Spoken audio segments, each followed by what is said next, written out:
porque en este momento me voy. Bueno, Y Le van a hacer, Clau, te hacen leer a vos. Viste que sí. el otro día. No, el tema no es leer, el tema es que yo no estrelle la nave esta que me dejaron los controles a mí. Mientras no la estrelle, vamos a ver. Bueno, pero no va a pasar nada. Este, bueno, bienvenidas a nuestra clase número 7. Miren cómo avanzamos ya, la número 7, ya casi terminando. Falta muy poquito en primer trimestre que hacemos una revisión de todos los temas que vamos a ver luego con más profundidad a lo largo de todo el año, ¿no?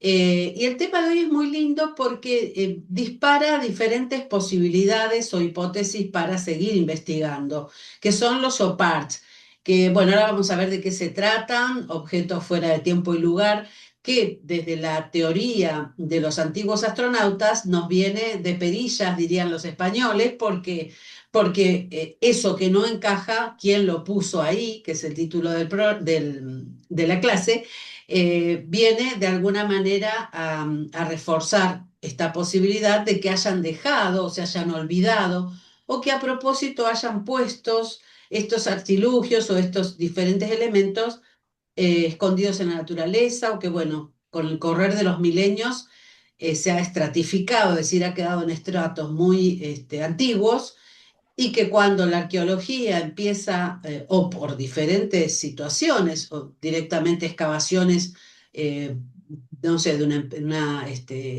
exploración minera o lo que fuere, hacen estas excavaciones, aparecen de la nada y no corresponden a una datación eh, que tenga relación con la comunidad o con la civilización que vivió en ese momento, ¿no?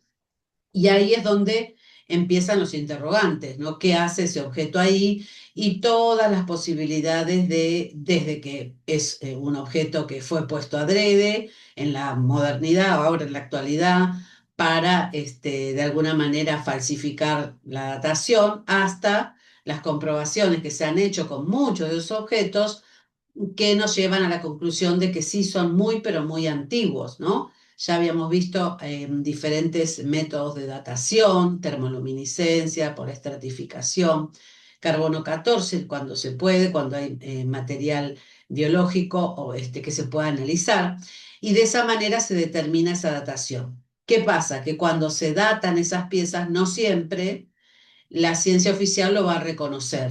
Entonces va a tratar o de ocultarlo o de llevarnos por otros carriles, porque si en muchos casos se afirma que ese objeto es tan antiguo y tiene una muy alta tecnología, surge por supuesto el interrogante. El hombre prehistórico pudo haberlo hecho, pero ¿de qué manera, no? En fin. Bueno, entonces vamos a comenzar compartiendo la pantalla en nuestro PowerPoint, que nos ha hecho con tanto detalle Fernando. Si logro abrirlo, vamos a ver.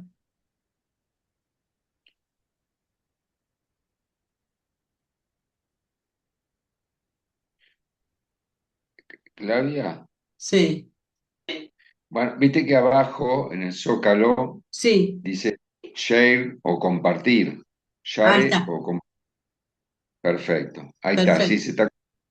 Ah, ahí va, perfecto, perfecto. está, ahí estamos. Buenísimo. Bueno,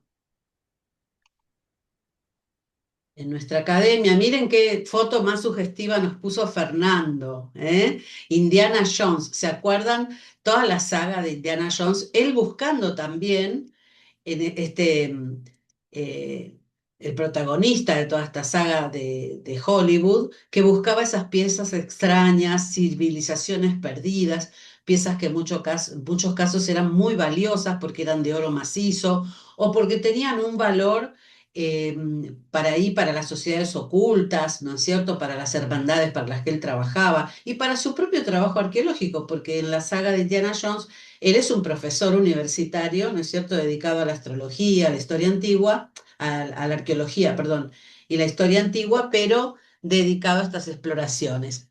Dicen por allí que la saga de Indiana Jones se inspiró para algunos, en algunos personajes que han existido, ¿no? Como Percival Fawcett, que buscaba los tesoros en el Amazonas brasileño, inclusive la perdida ciudad de Zeta.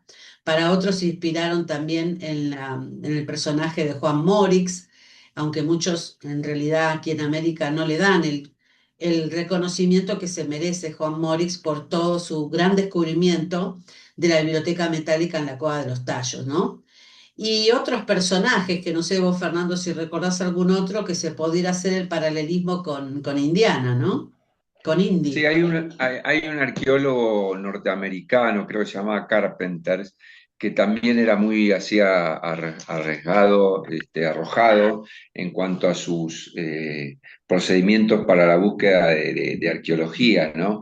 Y es muy importante siempre situarnos en el contexto histórico y social de la época, ¿no? Estamos hablando de 1900, 1910, 1920, donde ya se había plasmado la Primera Guerra Mundial y después, como vamos a ver en uno de los casos emblemáticos de paleocontacto en América, que son los indios Cayapó, siempre hubo una puja entre los norteamericanos y los alemanes y los ingleses. Fue como, digamos, a ver quién era el que más descubrimientos hacía en su momento, ¿no? Como para posicionarse a nivel académico desde el punto de vista digamos, de ser, digamos, la locomotora científica del momento. ¿Se me escucha? Sí, sí, perfectamente, Fer. Claro, Sí, claro, una carrera para ver quién hacía más expediciones y más descubrimientos, ¿no? En lo que sí, respecta a América y a otras zonas del planeta, siempre los ingleses, los sí. franceses, por supuesto los estadounidenses para este lado, ¿no? Está muy, Después, sí, eh, decí. no, no, no, que está muy bien representado, reflejado en la película que se las recomiendo a las chicas. Es la ciudad Z, la ciudad perdida de Z, donde justamente este capitán inglés, Percy Fawcett, se entera mientras está haciendo cartografía que se descubre que un norteamericano, ahora no recuerdo el nombre, descubre a, a Machu Picchu y todo su registro arqueológico, ¿no? Todo el emplazamiento de la ciudad. Y ahí empieza la carrera y es motivado por la Sociedad Geográfica, la Real Sociedad Geográfica de Inglaterra a la búsqueda de la ciudad perdida de Zeta, ¿no? Es muy interesante. Y después, bueno, como decía, cuando veamos los indios Cayapó, vamos a ver todo el trabajo antropológico y arqueológico que hicieron los alemanes.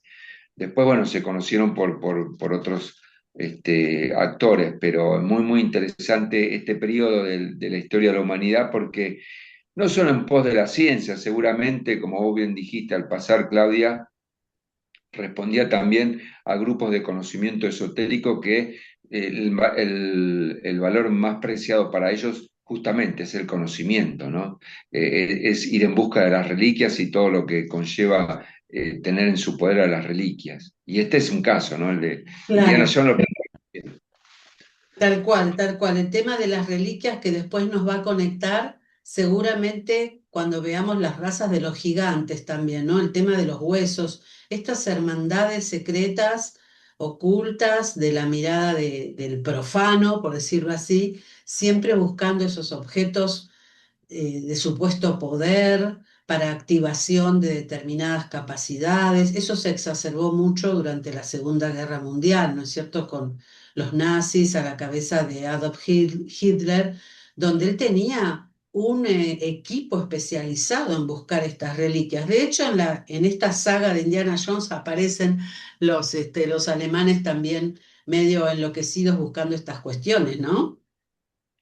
Sí, hay otra película famosa que le va a gustar a las chicas, que se llama Siete años en el Tíbet, que la protagonizó este muchacho, este actor Brad Pitt. eh, Brad Pitt, claro, que digamos, es una historia media romantizada donde también van en busca de las reliquias y él se enamora de toda la filosofía y el entorno del Tíbet y se queda con eso, ¿no? Y se desierta digamos, de la Anenerve, que era esa rama esotérica de la policía, de la SS nazi, ¿no?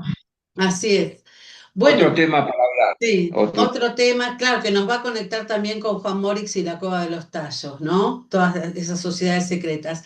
Pero bueno, vamos a ir entonces de a poquito recorriendo este camino de la clase número 7 con los OPARTs, OPART, ¿y qué es, no? Esta palabra que es un acrónimo, ¿no es cierto? Está formada por siglas.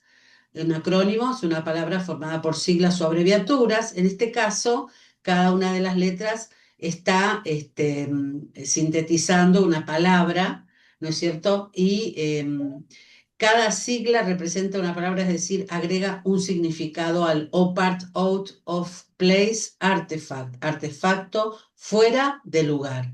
Como este martillo de 400 millones de años encontrado en Texas, Estados Unidos, en la localidad de Londres, que es imposible, ¿no es cierto?, para la arqueología oficial que 400 millones de años atrás se haya podido elaborar esto, ¿no? Y con este objeto que mostramos aquí van a haber muchos otros descubrimientos inquietantes para la historia oficial que desestabilizan de alguna manera la línea de tiempo oficial y que sitúan al hombre antiguo muchísimo tiempo más allá que la cronología oficial con esta clase de herramientas. Bueno, OPAR dice, designa aquellos objetos que son considerados de interés arqueológico, histórico o paleontológico y que han sido hallados en un contexto completamente inusual o prácticamente imposible en términos cronológicos por ser demasiado avanzados o demostrando que había presencia humana o extraterrestre que no coincide con la historia oficial. Nosotros le agregamos esto de la parte de la presencia extraterrestre, porque claro. por supuesto, estamos dando una mirada de paleocontacto, entonces tenemos que incluir también la alta tecnología alienígena en estos descubrimientos. Claro, ¿por qué pusimos esto? Hay que hacer mención, porque vamos a ver, bueno, justamente uno de los temas que vamos a tratar con el nivel 2, que son los misterios de la ex Unión Soviética, ahí aparece uno parts, que son unas varillas roscadas, pero en tamaño nanométrico. Un nanómetro es una milésima, 10 milésima parte de un milímetro, muy chiquitito, ¿no? Y entonces ahí o estaríamos hablando de tecnología que responde a una civilización desaparecida en la humanidad, desaparecida de la Tierra, o que serían partes de un artefacto cuya tecnología no es oriunda de la Tierra. Por eso hicimos hincapié en esto. Inclusive en esta presentación que va a hacer la profe Claudia, va a haber algunos OPARTs que realmente por el mecanizado que tienen y la combinación de elementos químicos, no estaría de acuerdo con la línea histórica de evolución del hombre, porque no dan los tiempos, ¿no? Esa sería el sustento de esta teoría de que posiblemente sea inteligencia y tecnología alienígena, ¿no? Y con esto, bueno, yo ya me voy retirando, pido disculpas y nos veremos seguramente el próximo sábado, ¿eh? Un abrazo grande a todas. Nos vemos, Claudita, después nos hablamos.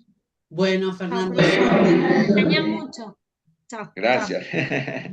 Chao, Muy chao. bien. Bueno, hay un libro que se llama Arqueología Prohibida de Michael Cremo y Richard Thompson.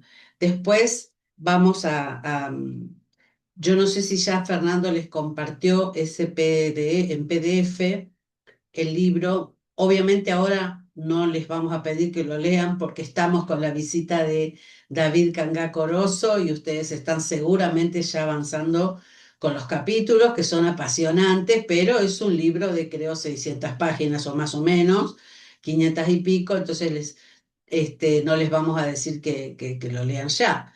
Pero a lo largo de la cursada, tenemos todo un año, ese libro es maravilloso, porque ahí ellos plantean Sobre todo Cremo, que es el que se ha hecho más famoso por los documentales y aparece en algunos capítulos del History también, de alienígenas ancestrales. em, Plantean esta posibilidad, ¿no es cierto?, de que es un hecho, no una posibilidad, ¿no? Hallazgos arqueológicos que no están reconocidos por la ciencia y cómo los han defenestrado a sus descubridores, ¿no? Al extremo de algunos se autocensuraron, se llamaron al ostracismo, terminaron sus carreras por decir cosas que no encajaban con la historia oficial. Bueno, ¿quién es el creador de esta expresión, OPARTS, ¿no? Que tan exitosa se ha mostrado a lo largo del tiempo?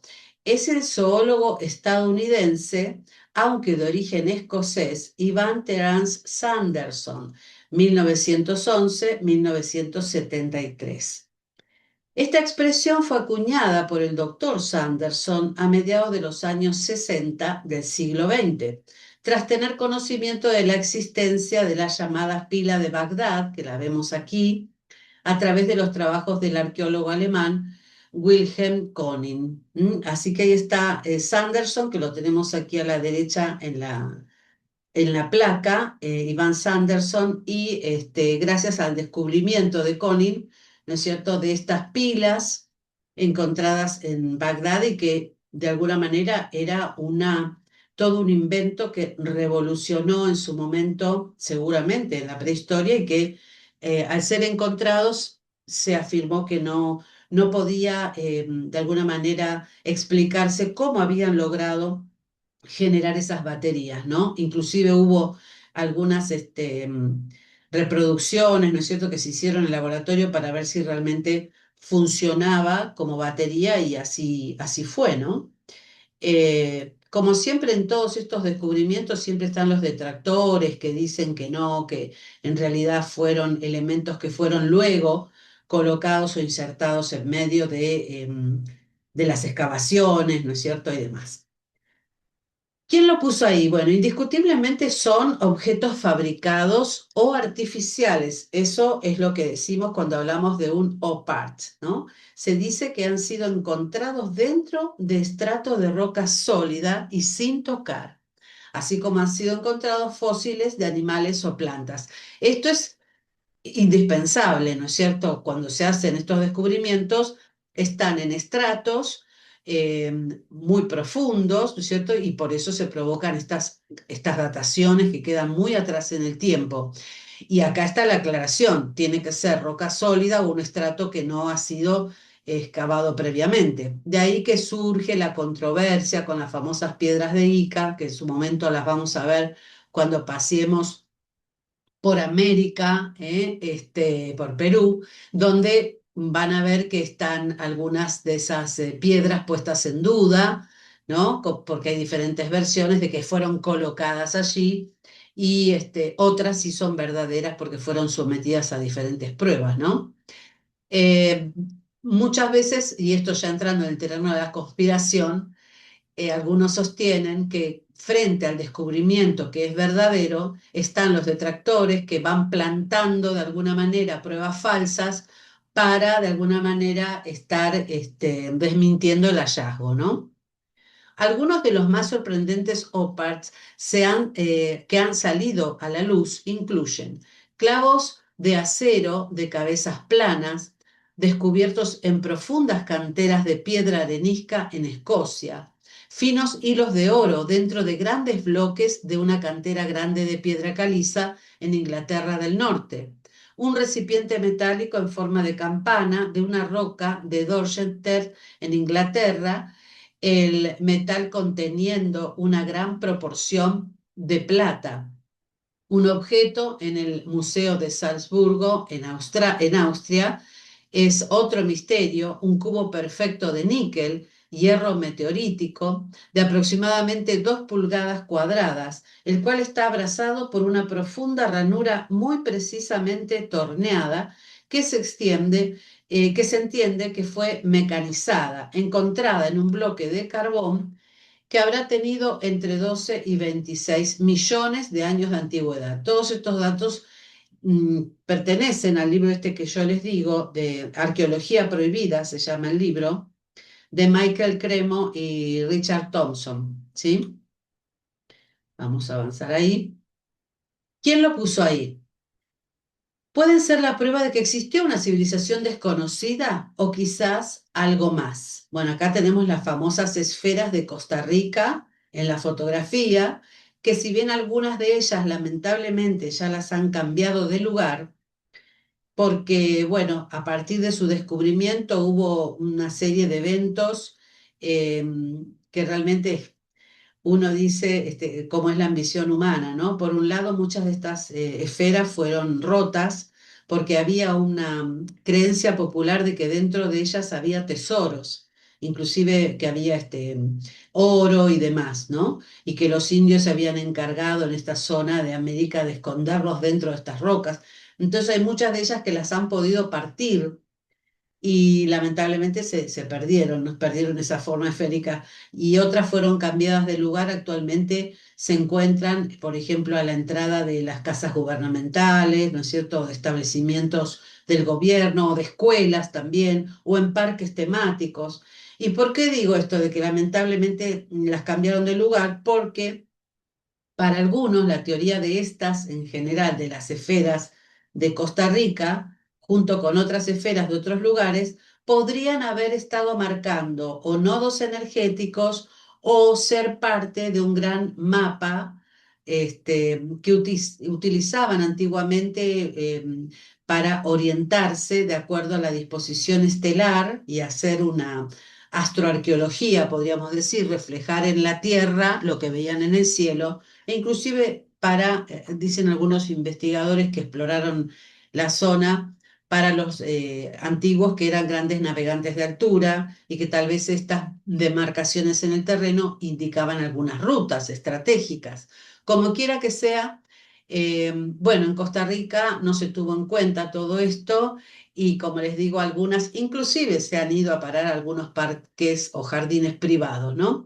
Y tengo constancia de esto porque durante la pandemia, ustedes se acuerdan que se establecieron vínculos virtuales muy estrechos, ¿no es cierto? Uno no podía salir y hacer otras cosas. Fueron en los años en los que nosotros participábamos en otra academia, una academia chilena, dando clases, y tuve la oportunidad de conocer gente de Costa Rica que decía que sí, que algún vecino inclusive tenía alguna de estas esferas en su propiedad, ¿no? Los OPAR deben ser objetos científicamente datados y que por sus materiales de construcción o sistema de elaboración no se corresponde el nivel tecnológico o tecnologías reconocidas como habituales en la época correspondiente a la fecha de su datación. Evidentemente, los OPAR no se llevan muy bien con la arqueología oficial ni con la comunidad científica oficial. Pero no todos los OPAR son iguales. Algunos son objetos fácilmente clasificables como simples fraudes, pero otros suponen un auténtico quebradero de cabeza para la ciencia políticamente correcta. Los científicos que no creen en la existencia de los OPAR aseguran que la presencia de estos objetos puede ser explicada aplicando la ciencia con lógica e inteligencia. Todo lo que hay en la Tierra puede ser explicado mediante el método científico, por lo tanto los OPART solo existen en la cabeza de los científicos heterodoxos, ¿no? Bueno, es decir, como decíamos antes, todo aquello que no entra dentro de las dataciones y la historia oficial simplemente es un delirio producto de una narrativa de ciencia ficción, ¿no? Eh, y el fundamento del paleocontacto en este sentido, como para afirmarnos en esta posibilidad, es que nosotros, junto con los hallazgos arqueológicos, siempre tratamos de buscar los mitos, toda la parte mitológica y las leyendas de estos pueblos ancestrales.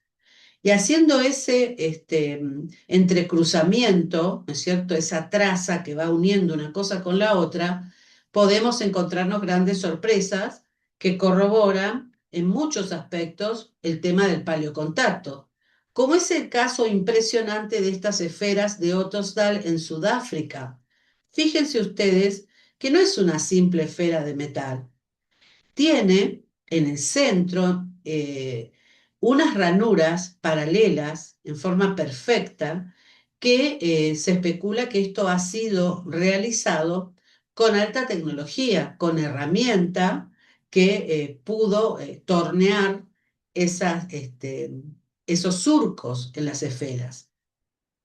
Y esto no sería tan descabellado si se hubiera encontrado eh, cerca por ahí de una industria moderna, de una fábrica o perteneciendo a una pieza moderna, ¿no? Un engranaje o demás.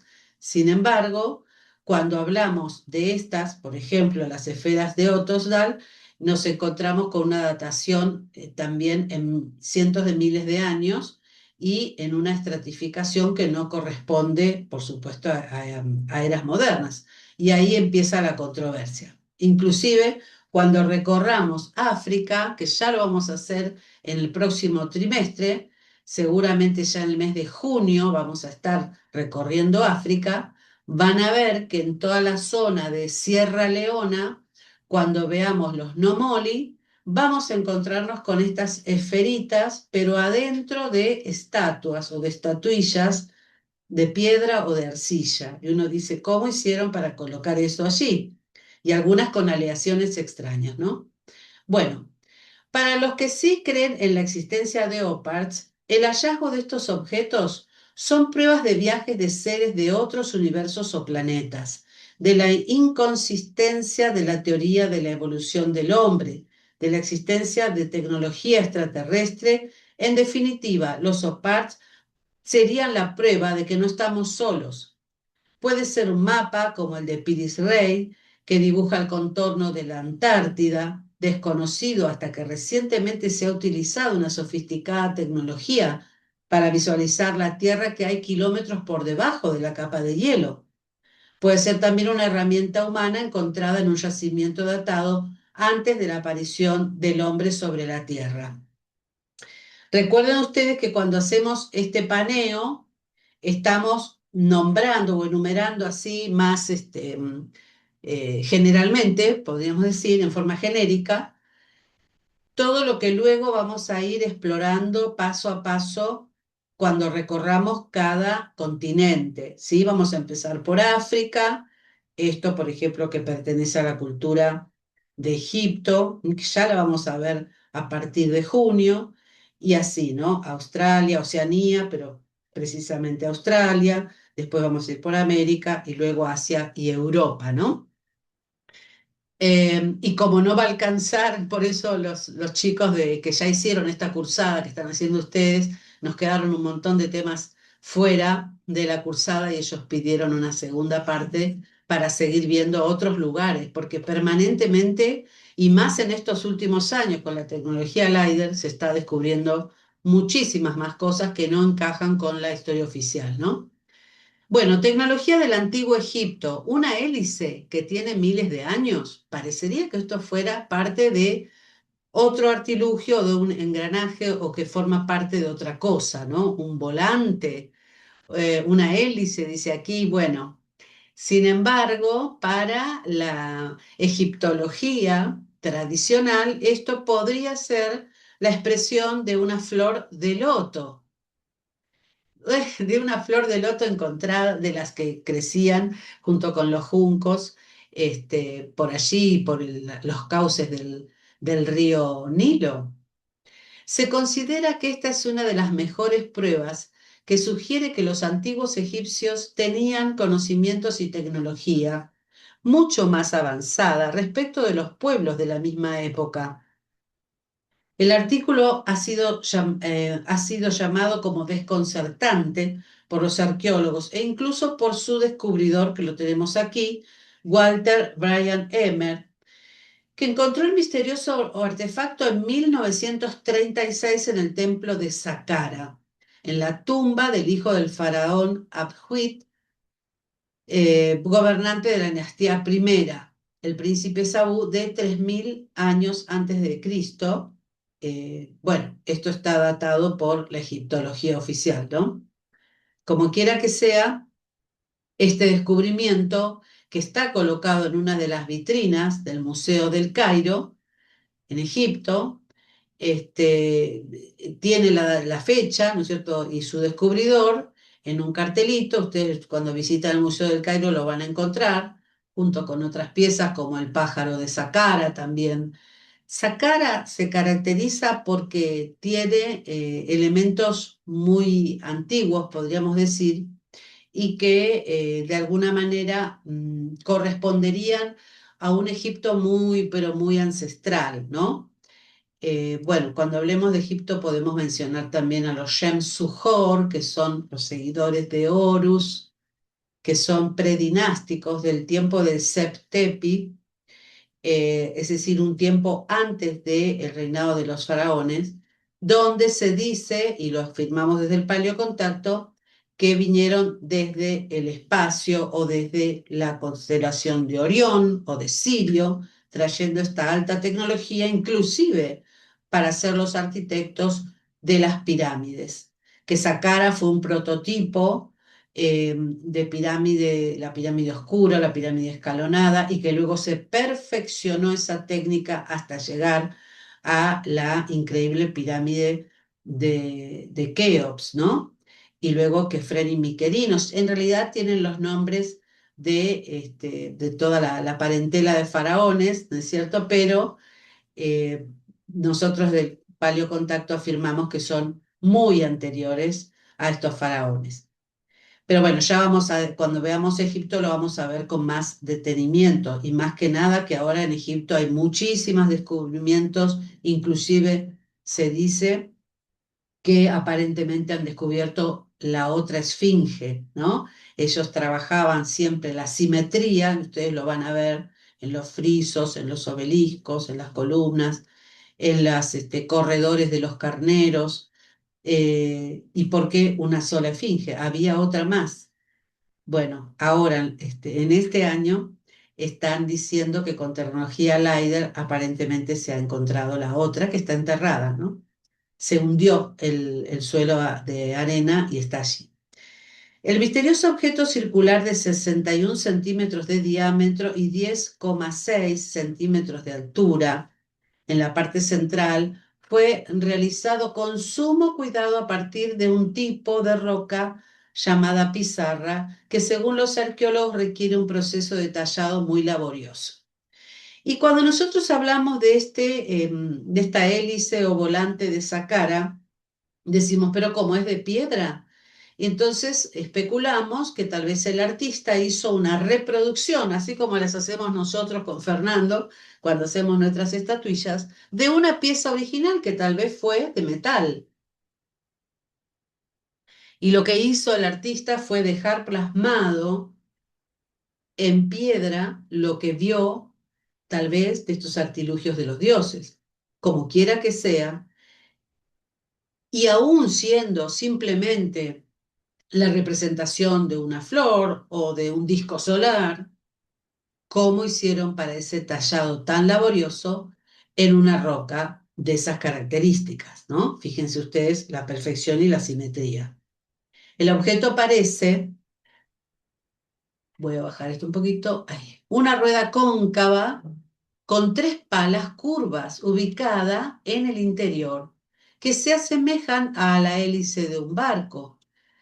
Tiene un agujero en el centro que es muy similar a poleas o ruedas, que se supone que funciona como eje receptor.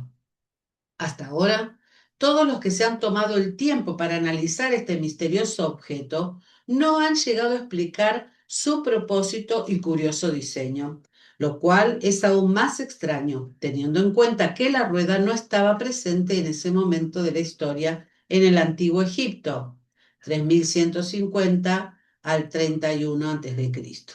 La rueda llegó a Egipto después de la invasión de los Hicsos, al final del Reino Medio, alrededor del 1640 a.C., por lo que podemos decir que este misterioso objeto, para empezar, no se utilizó como rueda. Además, los investigadores creen que el objeto era demasiado frágil para ser utilizado como rueda, claro, partiendo de la base que está hecho en piedra, de una piedra pizarra, ¿no? Pero fíjense ustedes, al lado del original hay una recreación, ¿no es cierto?, hecha por inteligencia artificial que deja volar más la imaginación si hubiera formado parte de algún otro mecanismo que conectaría a la civilización egipcia en un tiempo muy remoto a estas altas tecnologías con el contacto alienígena. Y que tal vez en el 3000 antes de Cristo artesanos con muy alta tecnología hicieron una reproducción del original de la pieza metálica, ¿no? Es una simple especulación, pero como quiera que sea, yo después les voy a dejar el video donde hay una egiptóloga que dice esto es una flor de loto, ¿no? Y todos se quedan patitiesos diciendo que, ¿qué dice señora, no? Bueno, las similitudes de este objeto con una hélice moderna son asombrosas y esa es una de las principales características que ha estado causando debate entre los estudiosos. Los ingenieros de Lockheed Missile y Spice Company diseñaron un dispositivo muy similar al antiguo disco encontrado en Egipto durante la década de 1970, utilizable para ahorrar energía en el transporte ferroviario o para almacenar energía en vehículos de propulsión eléctrica. Futurista es la pregunta, ¿no? Un diseño muy extraño, es increíblemente similar al de los antiguos egipcios. El egiptólogo Cyril Aldred señaló que independientemente de lo que fuera ese disco antiguo, su diseño correspondía sin duda a una reproducción de un objeto metálico anterior, mucho más antiguo y mucho más avanzado. Bueno, lo que decíamos, ¿no? Para este egiptólogo que tiene la mente un poco más abierta, dice, bueno, esto en realidad es una reproducción de otra cosa y la hicieron con lo que tenían a mano, pero en realidad vieron otra cosa, ¿no? Es posible que este disco, de hecho, sea una réplica de un dispositivo que vieron los antiguos egipcios hace miles de años y decidieron replicarlo para que el príncipe Sabú pudiera ser llevado a la otra vida. Bueno, tomando en cuenta que siempre en los enterramientos se colocaban esos objetos de gran valor o que fueran de alguna manera el pasaporte hacia la vida eterna, ¿no? En el caso de los egipcios, que ellos creían firmemente en ese pasaje al más allá, donde iban a encontrarse con los dioses, el juicio también, ¿no es cierto? Según la vida que hubieran tenido, determinados objetos eran como una cábala, ¿no? O como un amuleto de buena suerte, y tal vez esta hélice de Saqqara o el disco volante de Saqqara o como quieran llamarle, podría haber sido para el príncipe un objeto de muy alto valor y por eso se encontró allí en esta pirámide, ¿no? ¿Vamos bien, chicas? Sí, Hola, Clau. Sí, sí, sí, vamos muy bien, entendiendo todo perfecto. Si Bueno, muy cada bien. tanto, Clau, perdón, Clau y compañeras, me levanto es porque voy a agarrar al perrito, pero yo estoy acá sola y escucho todo, todo, todo, todo. Perfecto, Aldana, buenísimo, buenísimo. Yo más que nada, como hoy estoy solita, ahí las dejo hablar y vamos alternando un poquito. Si quieren hacer algún comentario, me interrumpen, ¿eh? No pasa nada, porque seguramente que ustedes tienen alguna info de alguna de las cosas que estamos viendo. Por ahí algo les resuena, o lo han visto en algún libro, o han escuchado o han investigado alguna información. ¿Escucharon hablar alguna vez de los OPARTs? OPARTs, esos objetos fuera de tiempo y lugar. Yo sí, no sé si se escucha bien porque estoy en la calle y por eso estoy sin imagen también. Eh, en realidad, lo que pasa es que esto muchas veces lo mezclan con temas de Ana, no, no se escucha bien, Ana. ¿Estás en la calle? ah, se sí, escucha bajito, sí. bueno, bueno. Bueno, entonces hablo cuando llegue a casa. Ya. Buenísimo. Claro que sí, sí, sí, sí. Tranquila, cuando llegues ahí a casa, podés también participar. Bueno, vamos a avanzar un poquito más. Miren, esto es fascinante y tiene que ver también con la primera placa, ¿no es cierto? Con Indiana Jones, en esas películas donde él buscaba reliquias y creo que, si no me mal no recuerdo, en la última, la temática era las calaveras de cristal, ¿no? Que iba buscando las calaveras hasta que las encontró todas. Bueno, para las que no vieron la película, véanla porque está muy buena, porque ahí Spielberg deja ver, que es el director de la peli, el tema alienígena, ¿no? Lo presenta. No sé si la han visto, En busca de las calaveras de cristal, de Indiana Sí, Jones. yo la vi y me gustó mucho. Y también estoy, eh, no sé si informada, pero sí sé bastante de estos misterios como que hablábamos hace un rato, por ejemplo, de África, que lo vamos a ver en junio. Porque, bueno, como yo mucho tiempo también toqué Afrobeat y sé algunas cosas acerca de, nada, como que la música está antes que la ciencia. Entonces, como que viene un poco por ese lado también. Estoy como, nada, más allá de que no conozco tanto, tengo como información acerca de eso un poquito. Me ha llegado, Perfecto. digo. Está bueno. Buenísimo. Sí, sí, me imagino, Jimena. Así que, bueno, algunos de estos temas te van a resonar y sí, el mes que viene ya seguramente vamos a entrar ahí en África y obviamente todos los aportes que ustedes puedan hacer, toda la info que ustedes, o interrogantes que tengan también, películas que vieron, todo va ayudando a armar este rompecabezas. Porque uno dice, bueno, pero una película es puro entretenimiento, pero... Nosotros partimos de la base de que hay por lo menos algunos directores, y en la lista obviamente está Spielberg, que si exponen algo en la peli es porque alguna data nos están tratando de meter en la trama, ¿no? De estos temas. Bueno, las calaveras de cristal son todo un enigma para la ciencia. Y de acá ustedes van a encontrar toda clase de información que dice que esto es un fake, que fueron hechas, que muchas de las que están en los museos actualmente son falsas y que en realidad,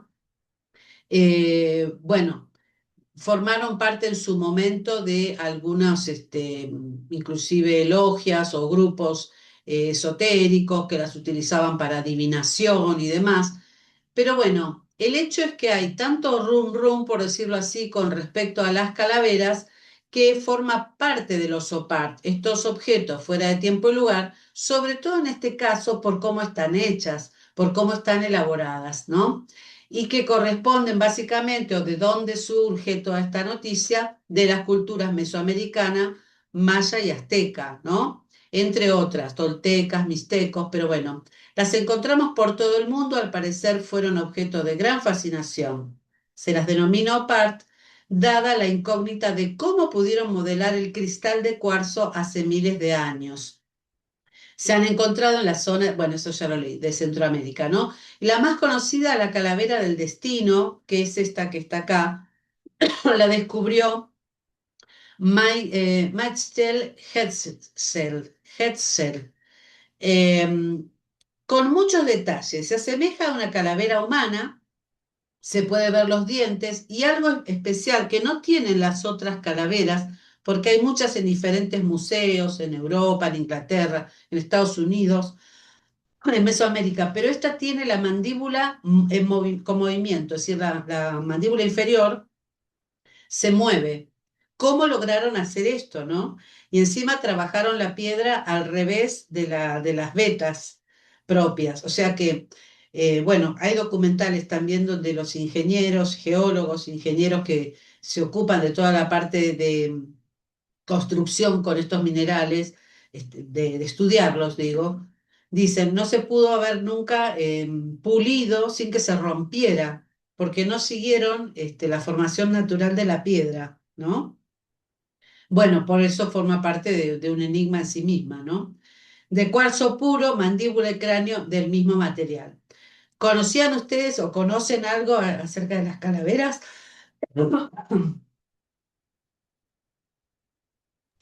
No, yo la verdad que no mucho. Em, yo la verdad, Clau, que sí, había visto un, un informe, uno o dos. Uno era de un chico que contaba historias, pero él la contaba para, o sea, cuando yo vi el video dije, sí, son reales, porque al chico le creo. Y también él planteaba el tema desde el lado de las de la masonería o así, y que eran 7, que había que, esto fue hace un montón, y que faltaba encontrar una, esas cosas se explicaba, y en distintos lugares donde estaban. Eso es lo que yo recuerdo y siempre las tuve presentes. Te iba a hacer una pregunta, Clau, cuando vos decís cómo la pudieron haber pulido sin que se quiebre. ¿Quiere decir que no estaba cuarteado el cuarzo por dentro, como cuando uno compra un cuarzo cristal? ¿Eso?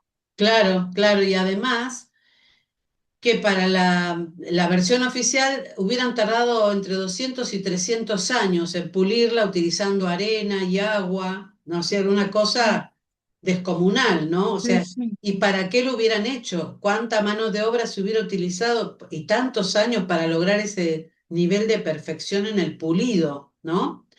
claro. Y que deja ver inclusive, iluminándola de cierta manera, pequeños cristales dentro, como que guarda información, un poco por el lado de lo que estabas diciendo.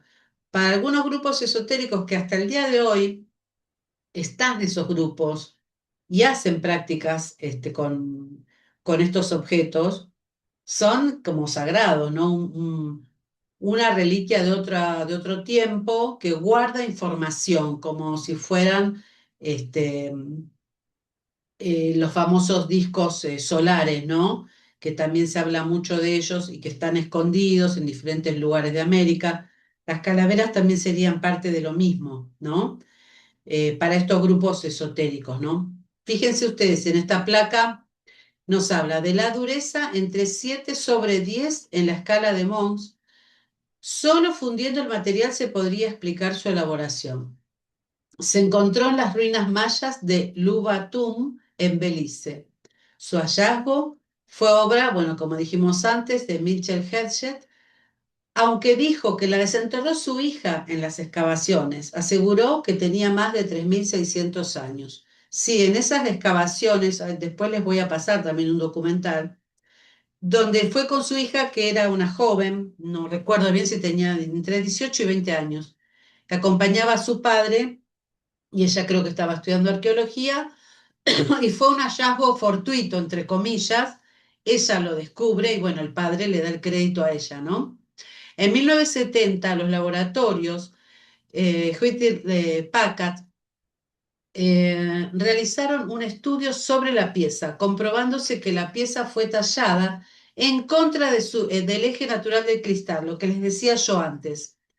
Y entonces, si uno la talla en contra del eje natural del cristal, se puede partir. Eso es lo que dicen actualmente, pero sin embargo, estas no estaban dañadas. Un escultor del siglo XXI no podría hacerlo de este modo, pues provocaría la ruptura de la pieza de cuarzo, aún con tecnología láser. En la zona no se hallaron herramientas metálicas.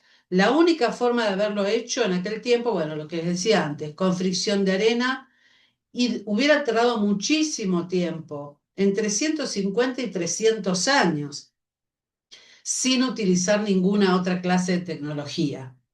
Entonces, si a esto, que es una pieza rara, un OPAT, lo sumamos o lo confrontamos con los mitos y leyendas, que ya los vamos a ver cuando vayamos a América, ahí nos va a cerrar más. ¿Qué podrían ser las calaveras de cristal? ¿A qué raza habrían pertenecido? ¿Por qué era tan importante el tema de los cráneos para los pueblos antiguos? ¿Qué conservaban los cráneos dentro? ¿Eran en base de qué cosa, no? Para ser tenidos como un objeto sagrado de tanta y tanta veneración, ¿no? Que hasta el día de hoy, como les digo, hay grupos esotéricos que trabajan con calaveras, lo mismo que lo hacen con las esferas de cristal, ¿no? Para ciertas rituales, en fin. Bueno, aquí está una foto también nuevamente del descubridor. Mitchell Helser, 1882-1959, Londres, Inglaterra. Y Eugène Boban, 1834-1908, en Francia, es un anticuario especializado en antigüedades precolombinas, lo tenemos aquí abajo en el ángulo inferior izquierdo. Él se especializaba en antigüedades precolombinas mesoamericanas, arqueólogo oficial de la corte de Maximiliano I de México, miembro de la Comisión Científica Francesa en México, en el periodo que estuvieron los franceses allá en México, ¿no?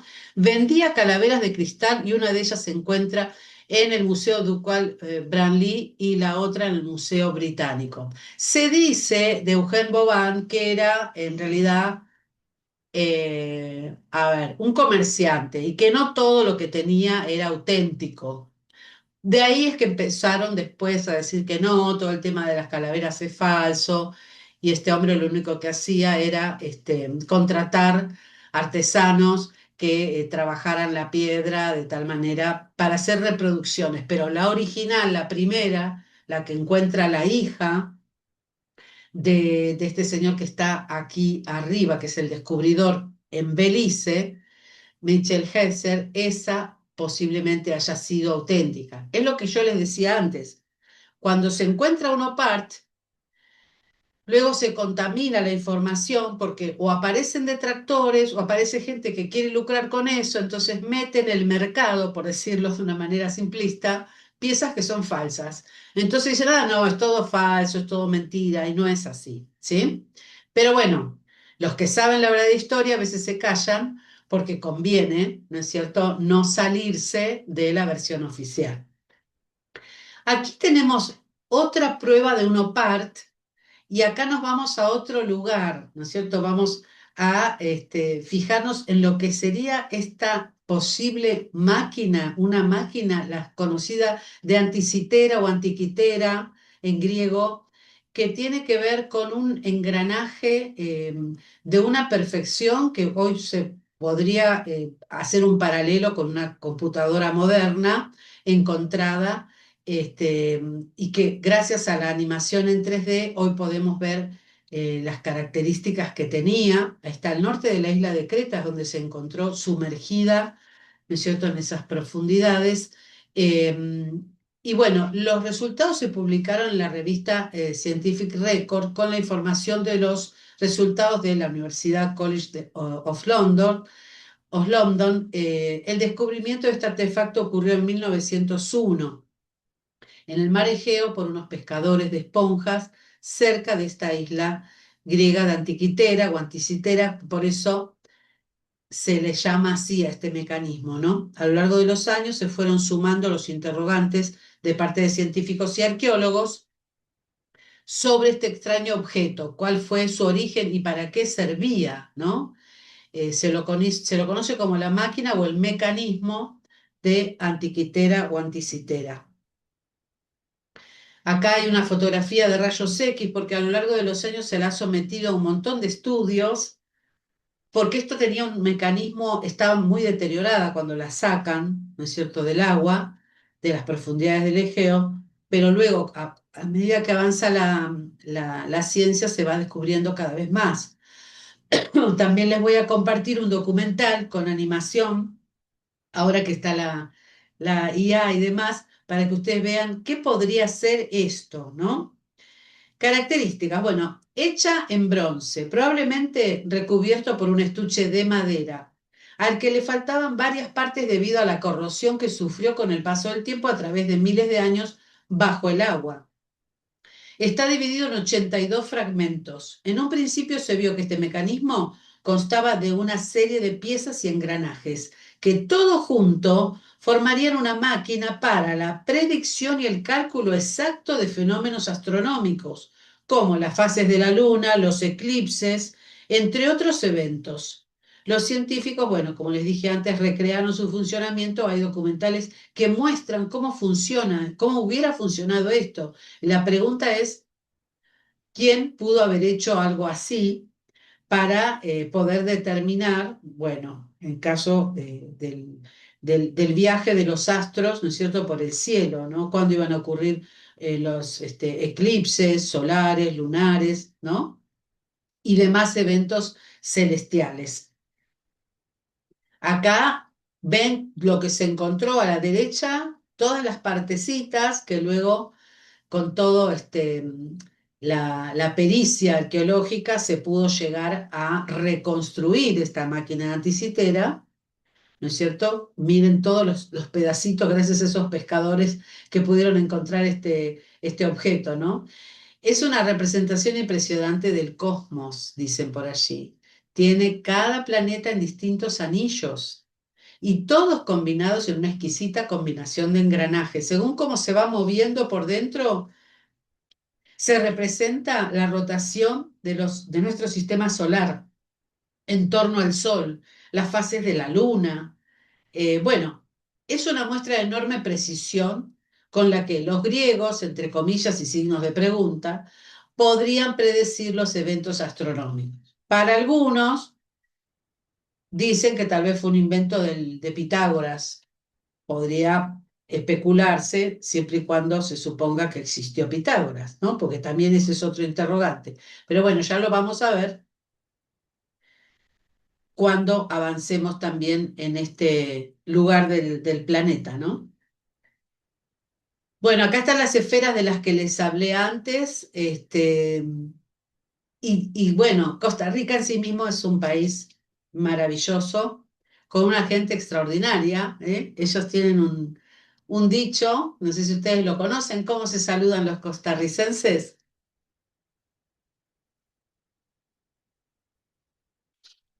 No, no lo conozco. A ver. Pura vida, dicen. Ah, Pura vida.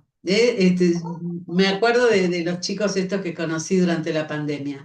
Gente muy hospitalaria, que cuando uno llega a las tierras costarricenses, ellos lo muestran como parte de su acervo cultural y por supuesto, los paseos turísticos, las esferas, ¿no? Ir a ver las esferas. Y cuentan todas las leyendas y las historias, lo que les dije antes, ¿no? Los misterios de que por ahí dentro tenían tesoros. Hay gente que protesta también porque por qué las rompieron. Hay un documental muy hermoso también, yo voy recordando, ¿no? De JJ Benítez, que yo creo que ya les compartí, no sé si les compartí a ustedes o al otro grupo. Planeta Encantado, les he compartido algunos capítulos.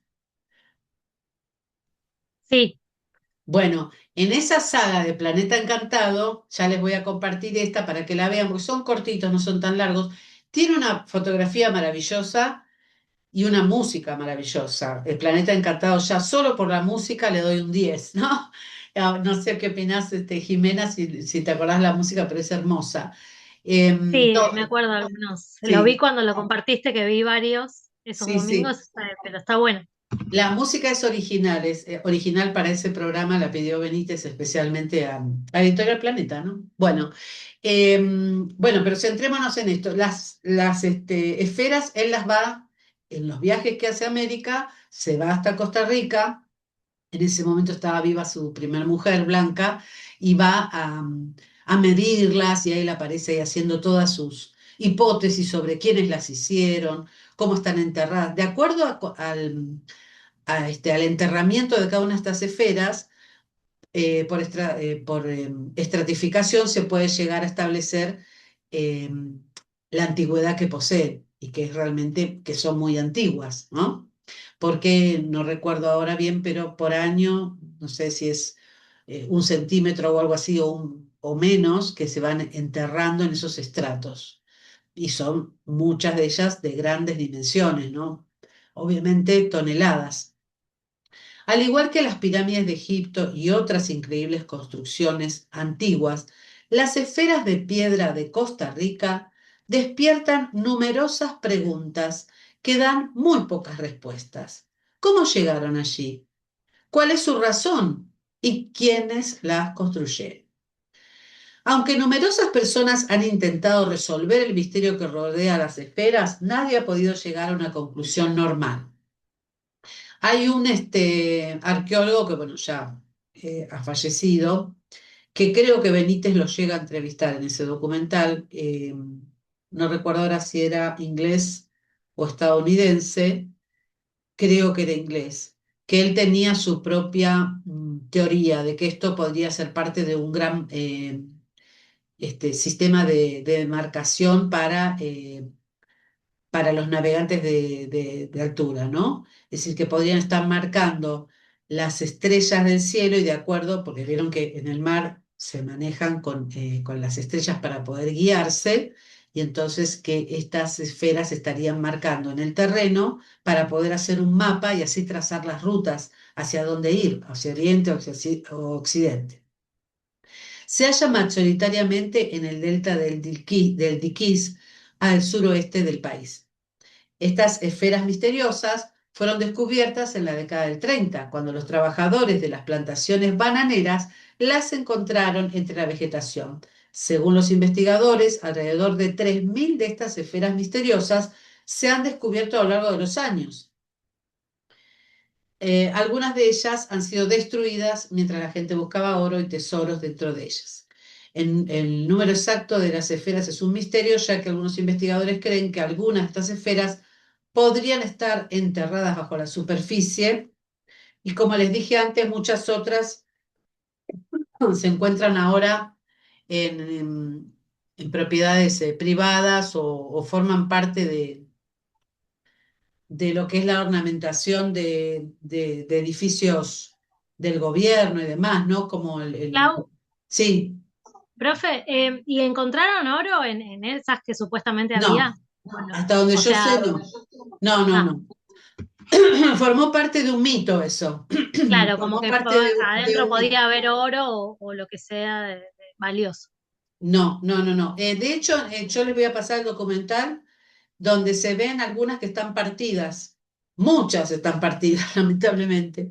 Y no, no encontraron nada. No encontraron ni tampoco se especulaba que podrían estar encerrando, ser como una especie de las conocidas vasijas funerarias, ¿no? Que podrían estar dentro de esqueletos o demás. No, no, no, no. Son rocas macizas. De hecho, no son huecas, ¿eh? Esto está hecho de roca compacta, por eso la, Ah, ok. O la sea, no es que extraen. tienen un hueco adentro. No, no, no, no. Pero, bueno, por eso cuesta muchísimo partirlas, pero algunas han conseguido hacerlo. Algunas a través del tiempo también, de los cientos de años, se han partido solas, se han resquebrajado y se han partido solas.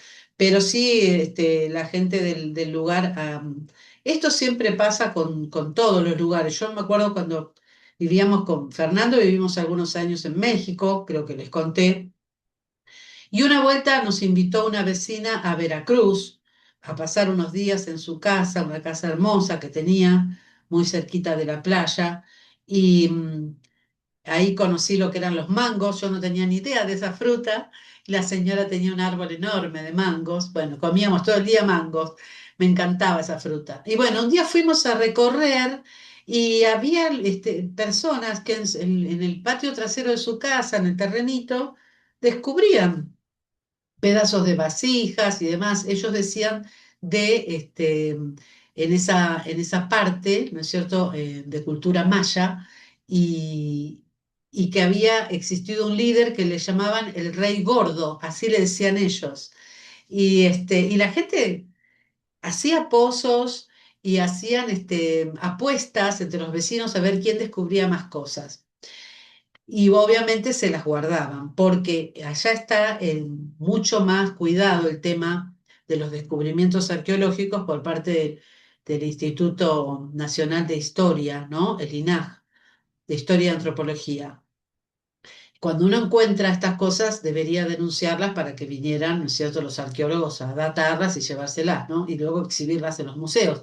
Pero esta gente las conservaba en sus casas. A lo que voy es que siempre está la locura por conseguir algún tesoro. De hecho, ahora se ha puesto de moda, no sé si ustedes saben, pero bueno, en la ciudad es más difícil, ¿no? Que acá en la zona, como tenemos muchas montañas, muchas rocas, están los grupos que tienen detectores de metales. En el verano se arman los grupos de vecinos, tenemos conocidos, que salen con sus detectores de metales y se van trepando a las montañas, ya no al Uritorco, porque el Uritorco dejó de ser un paseo gratuito, es muy caro acceder al Uritorco, lamentablemente, pero van al lado de las sierras gratuitas, digamos, como las Gemelas, el Paseo del Zapato y otros lugares, y se van metiendo por las cavidades, por los aleros que forman las mismas rocas, buscando, en el mejor de los casos encuentran monedas, ¿no? Algunas antiguas y demás, pero siempre está como ese mito, ¿no? De encontrar tesoros. ¿Y el Uritorco, o sea, funciona como un parque nacional que uno tiene que pagar para acceder o ni siquiera eso? El Uritorco desde hace muchos años es propiedad de una familia, los Anchorena. Los Anchorena, familias patricias de Buenos Aires que se han apropiado de tantas cosas, y entre ellas del cerro, o sea, es de ellas. Entonces, si uno quiere Ah, entrar, o sea, ni siquiera es un parque nacional, es no, como no, muchas propiedades del sur, por ejemplo, es privado, que es es de los privado. Benetton, por ejemplo, no sé, o No, lo que fuere. exacto. Por eso, bueno, siempre hay comisiones de vecinos que siguen y siguen y siguen Claro. insistiendo y organizándose para que las anchorenas liberen el Uritorco, ¿no? Yo no sé cuánto sale ahora, pero para una familia, creo que el verano pasado una familia de 4 eran 100.000 pesos subir, una cosa así. Un despropósito total, ¿no? Tremendo, Este, tremendo, no sabía todo esto. y aparte tenés que pagarle a un guía porque no te dejan subir sin guía. Porque bueno, es cierto, los senderos, si bien están bien demarcados, siempre es conveniente subir con alguien que sepa, ¿no? Para no Sí, pero perder. una cosa es que sea un parque nacional, que uno sabe que hay gente Sí, del lugar, y otra cosa es que sea de un privado, pero bueno, ya eso exacto, no, sabemos que sucede igual un montón, pero no, exacto, por eso tal cual. te pregunto. Sí, sí, sí. Para los que tenemos documento, debo ser justa, para los que tenemos domicilio en Capilla, creo hasta el año pasado no nos cobraban un arancel mínimo. Pero para todo el turismo, que es un montón, que viene de afuera, de otras provincias, de Buenos Aires, de Rosario, y extranjeros, sobre todo, que vienen de América y de Europa, a ellos les cobran, y les cobran muy, pero muy bien. Así que, bueno, lamentable, ¿no? Pero bueno, el tema de los buscadores de tesoro, buscadores de oro y demás, está ahora de moda en estas zonas. Bueno, las cientos de esferas tienen unas dimensiones que oscilan entre 0,5 y 2,50 metros de diámetro. O sea que algunas son muy grandes, ¿no?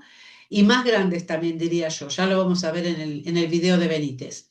La edad de las esferas es un debate en curso, pero según muchos, las esferas se remontan entre 800 y 1200 años antes de Cristo. Algunos creen que las esferas son mucho más antiguas de lo que los investigadores creen que son. Algunos proponen que las monumentales esferas de piedra de Costa Rica son la prueba de que la Atlántida, el mítico continente insular descrito por el filósofo griego Platón, estaba en América. Bueno, cuando veamos alguna clase especial sobre el mito de la Atlántida, vamos a ver que hay diferentes ciudades satélites que pertenecían a la Atlántida y que algunas podrían estar localizadas en estas regiones. De hecho, ahora hay muchos investigadores que hablan de las 7 Atlántidas y demás, ¿no? Ya lo vamos a ver si traemos algún invitado que nos hable de este tema apasionante. Como que había un continente, el continente Atlántida, que podría haber estado situado entre América y Europa, en el norte de África, pero luego tenía ciudades satélites. Entonces, por ejemplo, Opeart, las esferas podrían haber pertenecido a los atlantes. Y Barsap y George Erickson son dos antropólogos que apoyan esta teoría, mientras intentan explicar el origen y función de los artefactos precolombinos. Ahí lo vemos en la foto, Atlántida en América, ahí está en la portada del libro, ¿no? Ahí Barsap. En su investigación explican que esta antigua civilización precolombina desarrolló una especie de escuela de navegación. Estas esferas se utilizaron como un soporte, como un importante instrumento para navegar. Bueno, lo que les decía antes, ¿no? Podrían haber sido marcadores para poder eh, navegar.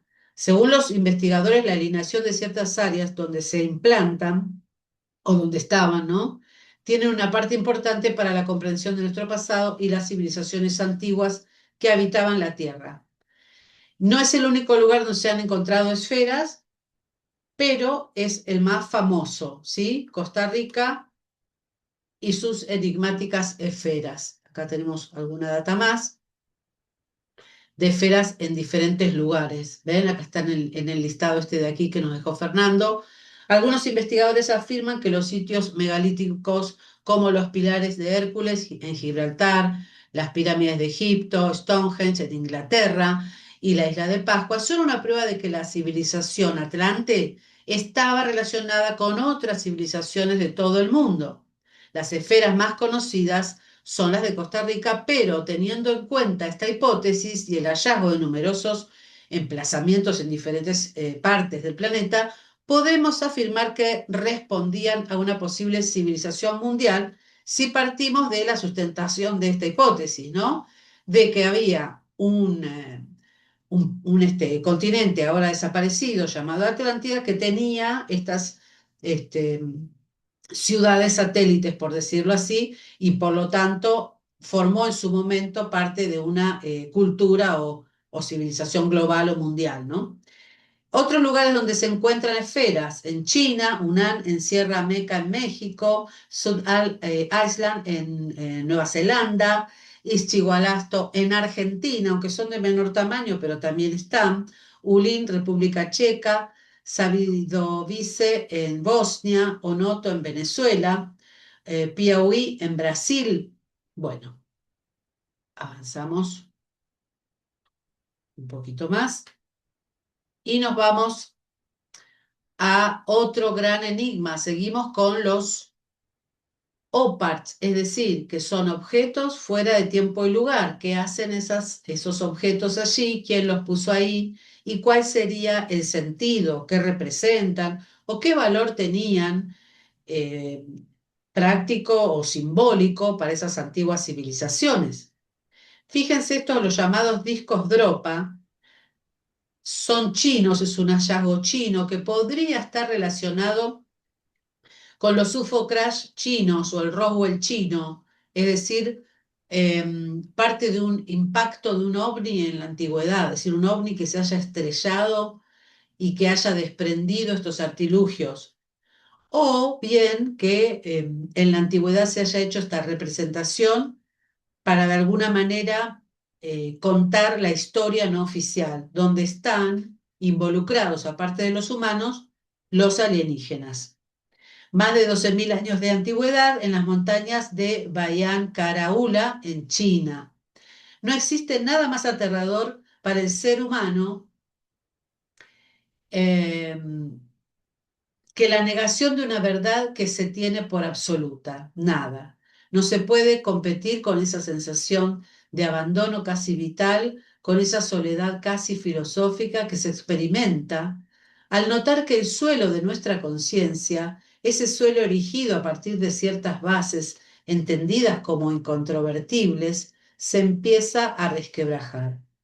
Nada puede compararse a ello. Bueno, nos falta el autor de la frase. Le lo vamos a pedir a Fernando. Hermosa esa frase, pero no sabemos quién la escribió. La puso ahí al final del PowerPoint. El tema de los OPARs, de los objetos fuera de lugar y tiempo, como abarca diferentes zonas del planeta, cuando vayamos recorriendo todos los continentes, nos vamos a encontrar nuevamente con ellos y con muchos más.